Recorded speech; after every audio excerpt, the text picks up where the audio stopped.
Bonjour à tous. En ce lundi 22 juin, jour de la réouverture totale des écoles, il nous a semblé important de faire un point avec vous sur ce sujet-là. Cette réouverture des écoles avait été annoncée par le président de la République lors de son intervention du 14 juin dernier. Et cette réouverture a des conséquences importantes sur le chômage partiel garde d'enfants. Vous vous souvenez que les salariés qui étaient obligés de rester chez eux pour garder leurs enfants, puisque les écoles n'étaient pas ouvertes, pour garder les enfants donc de moins de 16 ans, ont tout d'abord été couverts par un arrêt de travail garde d'enfants. Ce système d'arrêt de travail a pris fin au 1er mai, puisque à cette date du 1er mai, les arrêts de travail ont basculé dans le régime du chômage partiel.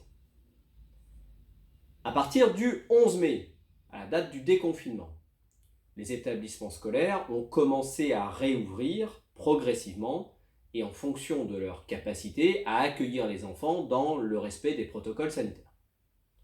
Certains parents ont donc pu commencer à remettre leurs enfants à l'école, mais beaucoup ont quand même été contraints de continuer à rester à la maison pour les garder, soit quelques jours par semaine, soit même totalement parce que les écoles n'étaient pas réouvertes.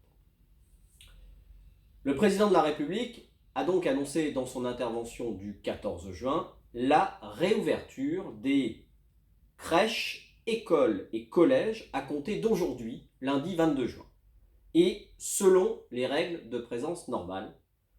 De ce fait, tous les enfants de moins de 16 ans devraient donc en principe aujourd'hui reprendre le chemin de l'école de façon obligatoire. Par conséquent, et c'est la ministre du Travail qui l'a annoncé en fin de semaine dernière, le recours au dispositif d'activité partielle garde d'enfants ne sera donc plus justifié pour les parents, puisqu'il n'y a plus de garde d'enfants. Cette réouverture des écoles signifie donc le retour au travail des parents. Le salarié qui ne revient pas au travail ne sera pas couvert par le chômage partiel, il ne sera pas non plus rémunéré par son employeur, il ne percevra rien du tout. Alors attention toutefois, parce qu'il n'est pas certain que tous les établissements scolaires vont réouvrir intégralement et vont pouvoir accueillir tous les élèves. Donc, dans les cas où cet accueil se révélerait impossible, l'activité partielle continuera à s'appliquer pour ce motif. Concrètement, cela signifie que le salarié qui était en garde d'enfants et qui ne reviendrait pas au travail ces jours-ci va devoir fournir à son employeur une attestation établie par l'établissement scolaire où ses enfants sont scolarisés, attestation qui sera datée d'après le 21 juin, pour justifier qu'il est obligé de rester chez lui pour garder son ou ses enfants, car l'école n'est pas ouverte ou n'est ouverte que de façon réduite, un jour sur deux par exemple.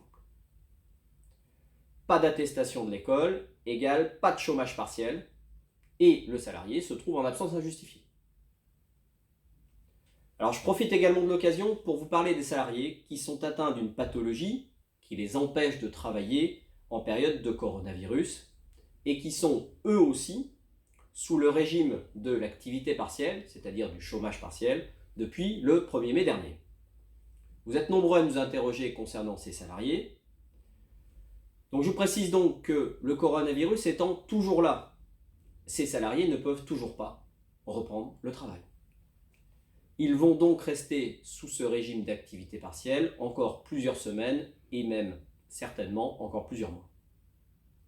Pour faire reprendre ces salariés, étant donné qu'à l'origine, il y a eu un avis médical, à l'origine de leur arrêt, il y a eu un avis médical.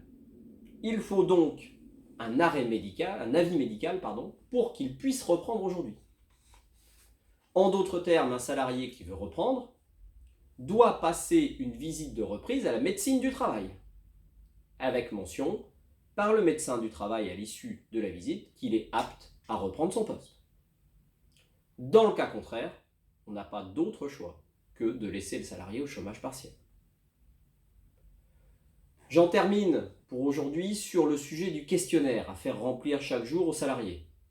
Vous êtes nombreux à nous interroger pour savoir s'il faut continuer de faire remplir chaque jour le questionnaire de santé établi par l'OPPBTP aux salariés. chaque jour à tous les salariés d'entreprise? Clairement, la réponse est oui. Il faut continuer. Malheureusement, le coronavirus n'a pas disparu. On en parle beaucoup moins, mais il est toujours là. Et tant qu'il sera là, il faudra continuer à faire remplir ce questionnaire chaque jour à tous les salariés d'entreprise. Il faut évidemment continuer aussi à respecter les règles de sécurité, la sécurité sanitaire, les gestes barrières, le port du masque quand on ne peut pas garder la distance, les lavages de mains réguliers, etc., etc. Bien entendu, les juristes et d'une manière générale toute l'équipe de votre fédération restent à votre disposition pour répondre à toutes vos questions. Donc n'hésitez pas à nous appeler, n'hésitez pas à nous contacter. À très bientôt.